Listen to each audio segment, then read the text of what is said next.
تو کہنے لگے ہم نے ایک عجیب قرآن سنا جو بھلائی کا راستہ ہے، سو ہم اس پر ایمان لے آئے اور ہم اپنے پروردگار کے ساتھ کسی کو شریک نہیں بنائیں گے۔ یہ ماشاءاللہ دیکھیں ایمان ہے نا، تو پھر یہ دیکھیں کس طرح ایمان لے کر آتے ہیں۔ جنات ایمان لائے، کس طرح ایمان لائے کہ ہم اب کسی کو شریک نہیں بنائیں گے۔ اللہ کا سن لیا، مان لیا، ایمان لے کر آگے۔ اب بہت بڑے ڈاکٹر بھی ہیں اس دنیا میں، انجینئر بھی ہیں، فلاسفر بھی ہیں، نکتہ دان بھی ہیں، سمجھدار بھی ہیں، پڑھے لکھے بھی ہیں، لیکن جو بدھا کے ماننے والے ہیں، جو بتوں کے ماننے والے ہیں، جو آگ کی پوجا کرنے والے ہیں، اب کیا ان کے سامنے یہ اللہ کا کلام پڑھا جاتا ہے، اللہ کے کلام کو سنتے ہیں، سمجھتے ہیں، لیکن پھر بھی ایمان نہیں لاتے، تو ان سے بہتر وہ جنات نہیں ہوئے کہ کلام سنائیے تو ساتھ ہی کہے کہ ہم ایمان بھی لاتے ہیں اور ہم اللہ کا شریک بھی کسی کو نہیں بنائیں گے۔ یہ قرآن جو ہے، یہ اللہ کا کلام جو ہے، حق کتاب ہے، اور یہ کہ ہمارے پروردگار کی عظمت شان بہت بڑی ہے، وہ نہ بیوی رکھتا ہے نہ اولاد، اور یہ کہ ہمیں سے بعض بیوقوف خدا کے بارے میں جھوٹ افطرا کرتے ہیں، اور ہمارا یہ خیال تھا کہ انسان اور جن خدا کی نسبت جھوٹ نہیں بولتے۔ کنسیپٹ ہی نہیں ہے جنات کا، کنسیپٹ ہی نہیں تھا کہ انسان بھی جھوٹ بول سکتا ہے، جنات بھی جھوٹ بول سکتے ہیں۔ فور ایگزامپل کوئی بڑا عالم بظاہر جس کو ہم بڑا اچھا سمجھتے ہیں، پچھلے دنوں یہی بات ہوئی نا کہ قادیانی کی مرزا احمد قادیانی کا، اب ان کا کوئی بڑا لیڈر بڑا صاف ستھرا ہو کے داڑھی رکھ کے ماما پہن کے وہ ممبر پہ بیٹھ کے بات کرنا شروع کر دے، اب دیہات والے اس کی بات سنیں تو اس کی باتوں سے وہ اتنا انسپائر ہوئے کہ یار یہ بات ٹھیک کہہ رہا ہے۔ ان کو یقین ہی نہ ہے کہ یار انسان بھی جھوٹ بول سکتا ہے، اس کا اٹھنا بیٹھنا رکھ رکھاؤ نماز پڑھنا ذکر کرنا بندہ کہ یہ تو بڑا عالم فاضل ہے، لیکن ہے جھوٹا، لبادہ اس نے اصل والا پہنا، اندر میں وہ جھوٹا ہے۔ اسی طرح جنات کہتے ہیں کہ ہمارے تو گمان میں بھی نہیں تھا کہ جنات بھی جھوٹ بولتے ہیں، انسان بھی جھوٹ بولتے ہیں، یہ ہمارے گمان میں بھی نہیں تھا، اور یہ کہ بعض بنی آدم بعض جنات کی بنا پکڑا کرتے تھے، اس کی سرکشی اور بڑھ گئی۔ اب انسان کیا کرتے؟ جنات سے مدد مانگتے۔ اچھا آج بھی ایسے بہت سے لوگ ہیں کہ جو کہ جنات سے مدد مانگتے ہیں۔ آپ نا وہ اللہ تعالیٰ نہ ہی کسی کا پالا پڑائے، جو نام نہاد پیر فقیر بن جاتے ہیں نا، جو حجرات کرنا شروع کر دیتے ہیں، حاضریاں کرنی شروع کر دیتے ہیں، حمزات کو قابو کر لیتے ہیں، وہ کیا کریں گے جی کسی بچے کو جس کی کم عمر ہے ابھی، اس نے کبھی وہ دنیا کے معاملات میں بھی انٹری نہیں ڈالی، اس کے ساتھ نہیں معاملات ایسے بنے، معصوم بچے جو ہوتے ہیں ان کے اوپر کپڑا ڈال کر فوراً جی حاضریاں شروع کروا دیتے ہیں۔ تو کیا علم ہے؟ یہی علم ہے، جنات کو قابو کرتے ہیں، حمزات کو قابو کرتے ہیں، اس میں خلوع ڈلتا ہے، پھر وہ اس کے بات کرنا شروع کر دیتے ہیں۔ تو یہ ان کا اعتقاد جو ہے وہ غلط ہے۔ اب یہ ڈرا بھی کرتے اور اسے مدد بھی مانگتے، اور یہ ان کا اعتقاد بھی تھا جس طرح تمہارا تھا کہ خدا کسی کو نہیں جلائے گا۔ یہ کہتے تھے کہ جنات جو تھے کہ ہم تو آگ کے بنے ہیں، ہمیں کون جلائے گا؟ تو اللہ تبارک و تعالیٰ نے کیونکہ سزا دینے والے ہیں، جیسے ہمیں جو اس موسم جو ہے ہمارا جو ٹمپریچر چلتا ہے 28 سے 30 ہے، یہاں تک ہم برداشت کرتے ہیں، لیکن یہ ٹمپریچر کا 50 چلا جائے، 60 چلا جائے، 70 چلا جائے، 100 ڈگری تک چلا جائے تو سانس لینا دشوار ہو جائے۔ ہوا بھی وہی ہے، معاملات بھی وہی ہیں، لیکن بڑھے گا تو نقصان والا باعث بن جائے گا۔ اسی طرح جنات کو جب آگ میں ڈالا جائے گا تو اس کا درجہ اتنا بڑھ جائے گا کہ وہ جنات خود بھی جو آگ کے بنے ہیں آگ کو جلا دے، اور یہ کہ ہم نے آسمان کا ٹٹولا اس کا مضبوط چوکیدار اور انگاروں سے بھرا ہوا پایا۔ یہ پہلے جایا کرتے تھے، سلیمان علیہ السلام سے پہلے عرش پر جایا کرتے تھے، پھر فرشتوں کی باتیں سنتے، روئے زمین پہ آ کے یہ فتنہ فساد برپا کرتے، لوگوں کے میں خلوع ڈال دیتے۔ یہ سلیمان علیہ السلام کی شان اللہ تعالیٰ اور ان کے درجات کو بلند فرمائے، یہ آپ کی محنت ہے اس روئے زمین پہ۔ حضرت سلیمان علیہ السلام آپ نے جنات کے اوپر حکومت کی ہے، جیسے حضرت عیسیٰ علیہ السلام مردوں کو زندہ کر دیا کرتے تھے، اللہ تعالیٰ نے موسیٰ علیہ السلام کو عصا مبارک عطا فرمایا، اسی طرح اللہ نے جو معجزہ عطا فرمایا سلیمان علیہ السلام کو کہ اللہ نے ان کو جنات کے اوپر بھی قبضہ عطا فرمایا کہ ان کی حکومت رہی ہے جنات کے اوپر۔ جنات ان کے نام سے ڈرا کرتے تھے، کانپا کرتے تھے، انہوں نے بہت سے جنات کو واسطے جنم کیا۔ اب یہی معاملہ تھا کہ بھی انہوں نے پھر پابندیاں لگوا دی کہ تم آگے نہیں جا سکتے، تو یہ اب اوپر نہیں جا سکتے۔ دنیا میں اگر ہم یہاں بیٹھے نا تو اکثر جو ہوگا کسی کو تھوڑا بہت، کسی کو ڈپریشن ہو گیا، کسی کو سرات کا معاملہ ہوا تو ہم کلام خدا پڑھتے ہیں، ذکر خدا سنتے ہیں، اذان کی آواز ہماری کانوں میں جاتی ہے، تو یہ اثرات ہمارے اوپر مرتب نہیں ہو سکتے۔ لیکن اس وقت کیا تھا، یہ اتنا ان کا جادو چڑھ چکا تھا کہ بھی جہاں بھی جاتے جیسے بیٹھے ہوئے لوگ کسی نہ کسی کے اندر خلوع کرنا، اس کو دورے پڑنا شروع ہو جانا۔ اب بھائی سندھ کے علاقوں میں چلے جائیں نا، وہاں کیونکہ کچھ علاقے بڑے غیر آباد ہیں، وہاں پہ بات نہیں ہے، تو وہاں پہ یہ اکثر معاملات ہو جاتے ہیں، بچوں میں لوگوں میں اکثر اثرات کے معاملات ہیں، لیکن وہ بھی جب پاکوں کا نام لیا جاتا ہے تو ان سے نجات مل جاتی ہے۔ اور یہ کہ ہم سے پہلے وہاں سے مقامات خبریں سننے کے لیے بیٹھا کرتے تھے، آپ کوئی سننا چاہے تو اپنے لیے انگار تیار پائے۔ اب اگر کوئی کلام سننا چاہے اللہ کا، فرشتوں کی باتیں سننے کی کوشش کرے، عرش کے اوپر جانے کی کوشش کرے، تو ستارے جو ہیں ان کا انگار جو ہے ان کا وہاں پہ کھڑا ان کے لیے، جیسے ہوتا ہے نا کہ یہ باؤنڈری لگ گئی ہے تمہاری، اس سے آگے تم نہیں جا سکتے، جیسے ہی جاتے تھے انگارے ان کے اوپر ڈال دیے جاتے، کوئی نہ کوئی ستارہ، جس میں ستارہ ٹوٹ گیا تو وہ انگارہ جو ان کے اوپر پھینک دیا جاتا ہے، اور یہ کہ ہمیں معلوم نہیں کہ اس سے اہل زمین کی آنکھ میں برائی مقصود ہو، یہ ان کے پروردگار نے ان کے لیے بھلائی کا ارادہ فرمایا ہے۔ اور یہ کہ ہم نے کوئی نیک کام ہے اور کوئی اس طرح کے کئی طرح کے مذاہب ہیں، ان میں بھی کئی مذاہب ہیں، ان میں سے کئی نیک بھی ہیں اور ان میں کئی مذاہب بھی ہیں، اور یہ کہ ہم نے یقین کر لیا ہے کہ ہم زمین میں خواہ کہیں بھی ہوں خدا کو ہرا نہیں سکتے اور نہ بھاگ کر اس کو تکا سکتے ہیں۔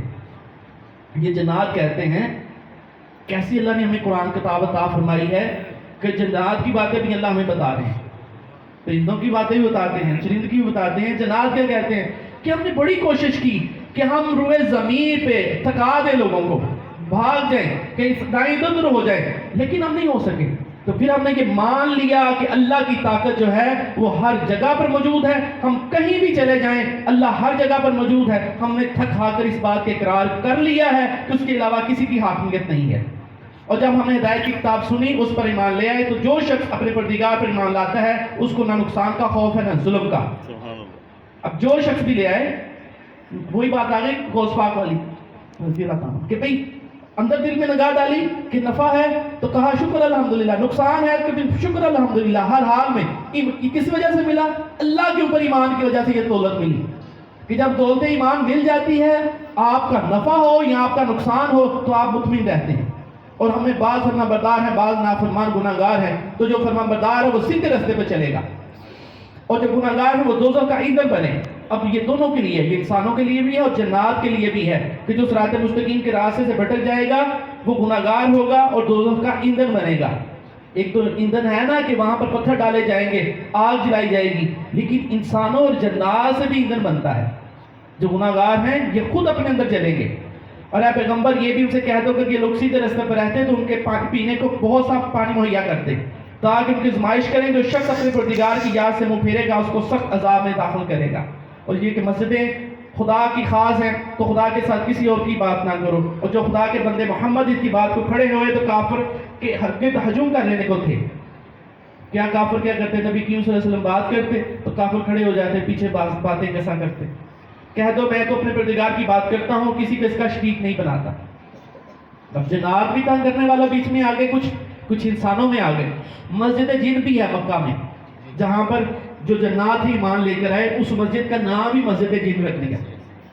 اب انسانوں میں بھی تھے، ایک مسجد زرار ہے وہاں پر مدینے میں، تو نبی کریم صلی اللہ علیہ وسلم کے خلاف وہاں پر باتیں کیا کرتے تھے، تو سرکار اللہ کے حکم سے کہا کہ اس مسجد کو گرا دو، اس مسجد کو گرا دو۔ یہ کیونکہ یہاں پر فتنہ فساد کی باتیں ہوتی ہیں، جہاں بھی اللہ کی اور اللہ کے پیاروں کی فتنہ فساد کی باتیں ہوں ان کو ختم کر دو۔ یہ بھی کہہ دو کہ میں تمہارے حق میں نقصان اور نفع کا کچھ اختیار نہیں رکھتا۔ یہ نبی کریم صلی اللہ علیہ وسلم نے کہا کہ کچھ نفع اور نقصان کا اختیار نہیں رکھتا۔ شاہ صاحب آگے تشریف لیں۔ جو کیا تھا اس لیے نفع نقصان کا اختیار کن کے لیے کہا آپ نے؟ کفار کے لیے، جو کہ آپ کے اوپر اس طرح ایمان نہیں لے کر آتے تھے جس طرح ایمان لانا چاہیے۔ تو آپ کیا کہتے ہیں کہ میں تمہاری نفع نقصان کا نہیں اختیار۔ اگر نفع نقصان کا اختیار ان کے لیے ہے جو کفار ہیں، جو ایمان والے نہیں ہیں۔ جو ایمان والے آ جاتے ہیں ان کے لیے کیا خوبیاں ہیں؟ ان کے لیے کہا کہ تم ایک مرتبہ درود پڑھو، تمہاری 10 خطائیں معاف ہوں گی، 10 نیکیاں ملیں گی، 10 تمہارے درجات بلند ہوں گے۔ اب آج بھی کئی لوگ ایسے ہیں کہتے ہیں جی نبی کریم صلی اللہ علیہ وسلم پردہ فرما دیں، اور کسی نے کہا نا کلمہ پڑھو لا الہ الا اللہ محمد رسول اللہ، اللہ کے سوا کوئی عبادت کے لائق نہیں، محمد اللہ کے رسول، کہتے ہیں کہ لفظ ہی نہیں آتا ہے۔ نہیں لفظ آ رہا، اللہ کہہ رہے ہیں میں اور میرے فرشتے محمد پر درود بھیجتے ہیں، یہ نہیں کہا بھیجتے تھے، بھیجتے ہیں۔ قرآن قیامت تک کے لیے قرآن ہے، تو اے ایمان والو تم بھی درود پڑھو۔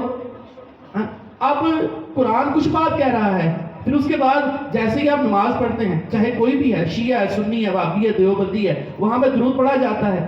درود میں شہادت دے رہے ہیں محمد مصطفیٰ صلی اللہ علیہ وسلم کی، ابراہیم کی شہادت دی جا رہی ہے، ابراہیم کی آل کی شہادت دی جا رہی ہے، اوپر انگلیاں بھی کھڑی کی جا رہی ہیں، شہادت بھی دی جا رہی ہے، کسی بھی طریقے سے شہادت دیتے ہیں. لیکن جیسے ہی نماز سے فارغ ہوئے کہنے لگے کہ وہ تو پردہ فرما چکے ہیں، کہاں سے دین کیسے ہو گیا، وہ تو پردہ فرما گئے، دین میں حصہ نہیں ہے، بس اتنا ہی حصہ تھا، ان کا کام تھا پہنچا دینا، تو یہ نفع کا بھی نقصان نہیں رکھتے، نقصان کا بھی نہیں رکھتے. تو کون ہیں جنہوں نے ایمان ان کے اندر داخل نہیں ہوا، وہ ابھی تک وہیں پہ اڑے ہوئے ہیں. سفروں نے ہمارے پیغمبر کا کہنا مانا تو ہم ان سے بڑے وبال میں پکڑ لیا. اگر تم بھی پیغمبر کا کہنا نہ مانو گے تو اس دن کیوں کر بچو گے جب بچوں کو بوڑھا برا کر دے گا. یہ قیامت کی نشانیوں میں سے نشانی ہے، جو بچوں کو بوڑھا کر دے گا. اچھا ابھی ہم اس دور میں نہیں گزر رہے ہیں، آنے والے وقتوں میں ہمارے ساتھ بھی یہی ہونا ہے نسلوں میں. اب کتنوں کو اپنی جوانیاں یاد ہیں؟ بچے سے بوڑھے ہو رہے ہیں. بچہ ہوا 10-11 سال کے بعد اس کو فکر لگ جاتی ہے میں نے اسکول سے اچھے ٹاپ کرنا ہے.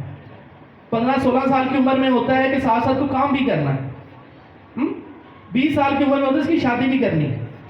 30 سال کی عمر میں ہوتا ہے کہ اسے گھر بھی بنانا ہے، بچے بھی کرنے ہیں، آگے اسے نظام بھی چلانا ہے. 40 سال کی اس کے لیے یہ بن جاتا ہے کہ میں نے اپنے بچوں کے لیے کیا کرنا ہے. 50-60 سال کی عمر میں ہوتا ہے کہ جو میں نے گھر بنانا ہے، بچوں کے لیے رہنے کے لیے جگہ کا بندوبست کروں. اب اس کی جوانی کدھر گئی؟ جوانی کیا ہوتی ہے؟ جوانی میں بچے باہر کھیلتے ہیں، کودتے ہیں، گھوڑ سواری کرتے ہیں، تیراکی کرتے ہیں، تیر اندازیاں کرتے ہیں، کہیں سیر و تفریح کے لیے جاتے ہیں، اسباب معاملات کرتے ہیں. تو جوانی گئی کدھر؟ یہ تو ہمارے دور میں جوانی ختم ہو رہی ہے. آنے والے 40-50 سال میں کیا ہوگا؟ کدھر جائے گی جوانیاں؟ تو اللہ کیا کہہ رہے ہیں کہ قیامت کے قرب میں ایک معاملہ ایسا ہوگا جو بچوں کو بوڑھا بنا دے گا، اور جس دن آسمان پھٹ جائے گا، یہ اس کا وعدہ ہے پورا ہو کر رہے گا. آسمان پھٹ جائے گا. اب ہم اس قیامت کی نشانیوں پر چل پڑے ہوئے ہیں. یہ فلسطین میں کیا ہو رہا ہے، اسرائیل میں کیا ہو رہا ہے، ایران میں کیا ہو رہا ہے، لبنان میں کیا ہو رہا ہے، جنگی امریکہ میں کیا ہے، بھیجے جا رہے ہیں، جنگی بیڑے بھیجے جا رہے ہیں وہاں پر، میزائل جو ہیں دھاگے جا رہے ہیں، وہاں پر آگ برس رہی ہے. کیا ہوگا پھر اس کا انجام؟ جیسے ہی ایک نے ایٹم بم پھینکا، جیسے ہیروشیما میں پھینکا تھا، تو اس کے ساتھ 50 سال تک وہاں پر صحیح آبادی پیدا نہیں ہوئی. بیچارے کسی کے بازو صحیح نہیں تھے، کسی کے کان صحیح نہیں تھے، بچوں کے کوئی نارمل پیدا ہو رہے تھے، اب آ کر وہ ٹھیک پیدا ہوئے. تو یہ 50 سال پہلے پھینکا گیا تھا، تو اس کے بعد تک یہ اثرات مرتب رہے. تو اب تو بڑا جدید بن چکے ہیں معاملہ. تو اس روئے زمین میں کیا ہوگا اگر یہ جنگ چل پڑی؟ تو ہم قرب قیامت کی طرف چل پڑے ہوئے ہیں، جہاں پر یہ آسمان پھٹے گا بھی، اور اس کا وعدہ اللہ کہتے ہیں کہ وعدہ پورا ہو کر رہے گا. یہ قرآن تو نصیحت ہے. سو جو چاہے اپنے پروردگار تک پہنچنے کا راستہ اختیار کرے. تمہارا پروردگار خوب جانتا ہے کہ تمہیں تمہارے ساتھ کے کچھ لوگ وہ تہائی رات کے قریب اور کبھی آدھی رات کو کبھی تہائی رات کو قیام کرتے ہیں. تمہاری طرح کے کچھ لوگ جو سنت محمد مصطفیٰ صلی اللہ علیہ وسلم ادا کرتے ہیں. کیا کرتے ہیں؟ رات کو اللہ کا ذکر کرتے ہیں، چاہے وہ اٹھ کر کریں، چاہے بیٹھ کے کریں، چاہے لیٹ کے کریں. بہتر تو یہ کہ قیام کرتے ہیں، کھڑے ہو کر ذکر کرتے ہیں. اور خدا تو رات اور دن کا اندازہ رکھتا ہے. اس کو معلوم ہے کہ تم کو نبھا نہ سکو گے، تو اس نے تم پر مہربانی کی، پر جتنا آسانی سے ہو سکے اتنا قرآن پڑھ لیا کرو. اس نے جانا کہ تم میں سے بعض بیمار بھی ہوتے ہیں، اور بعض خدا کے فضل یعنی معاش کی تلاش میں ملک میں سفر کرتے ہیں، اور بعض خدا کی راہ میں لڑتے ہیں. تو جتنا آسانی سے ہو سکے اتنا پڑھ لیا کرو، اور نماز پڑھتے رہو، زکوٰۃ ادا کرتے رہو، خدا کو نیک اور خلوص نیت سے قرض دیتے رہو. اور جو عمل نیک تم اپنے لیے آگے بھیجو گے، اس کو خدا کے ہاں بہتر اور صلے میں بزرگ تک پاؤ گے. اب کیا کہا کہ جب قیامت قرب قیامت آ جائے، جب جو بچوں کو بوڑھا بنا دے، فتنہ فساد پھیل جائیں، تو تم نے کیا کرنا ہے؟ تم نے قیام کرنا ہے، تم نے ذکر کرنا ہے، تم نے فکر کرنی ہے، تم نے میری یاد کرنی ہے. اس میں ہوگا کیا کہ جتنا بھی تم پڑھ سکتے ہو، تم قیام کے لیے بھی ہے، بچوں کے لیے روٹی بھی کمانی ہے، تم نے معاش کے لیے بھی نکلنا ہے، تم نے اور بھی دنیا کے کام ہیں. تم جتنا ہو سکے تم میرا ذکر کرو تاکہ تم ان پریشانیوں سے بچ جاؤ. خوف قیامت، خوف آخرت اس کو ہوگا جس کی تیاری نہیں ہوگی. امام حسین علیہ السلام کا فرمان ہے، اگر تم حق پر ہو تم اس بات کا خوف نہیں ہونا چاہیے کہ تم موت پر جا پڑو یا موت تم پر آ پڑے. اب وہ وقت آ رہا ہے کہ ہم اس لائن میں آ چکے ہیں کہ جہاں پر موت ہمارے سامنے کھڑی ہے. یہ بارڈر لگتا ہے ایران کا، کوئٹہ جاتے ہیں، کوئٹہ سے تفتان کی طرف نکلے تو آگے پہنچ جاتے ہیں. پیچھے عرب صاحب بھی ماشاءاللہ کر کے آئے ہیں، زیارت کر کے آئے ہیں. تو کیا ہے، اتنی دور تو ہے نہیں. اگر وہ 2000 کلومیٹر تک تو رینج بنتی ہے اس کی، تو اگر 2800 کلومیٹر آئے گی تو ساڑھا فیصلہ آباد ہی کر آئے گا، ایسے تھوڑا سا ہی آگے آنا. تو بات یہ ہے کہ ہم قرب قیامت کی طرف چل پڑے ہوئے ہیں، صرف کرنا کیا ہے؟ اللہ کو یاد کرنا ہے، قیام کرنا ہے جتنا ہو سکے، بجائے ہم دنیا کے معاملات میں شاغل ہوں یا خوف کرتے رہوں یا ڈرتے رہیں۔ کرنا یہ ہے کہ اللہ کو یاد رکھیں، جتنا ہو سکے اللہ کا ذکر کریں، زکوٰۃ ادا کریں، نیک خلوص سے قرض دیں۔ قرض کیا دینا ہے؟ کسی بھوکے کو کھانا کھلا دیں، کسی کو قرض دار ہے اس کو قرض دار دیں، کوئی قیدی ہے اس کو قید سے چھڑوا دیں، یہ اللہ کو قرض دینا ہے۔ اللہ تبارک و تعالیٰ اس کا اجر عطا فرماتے ہیں۔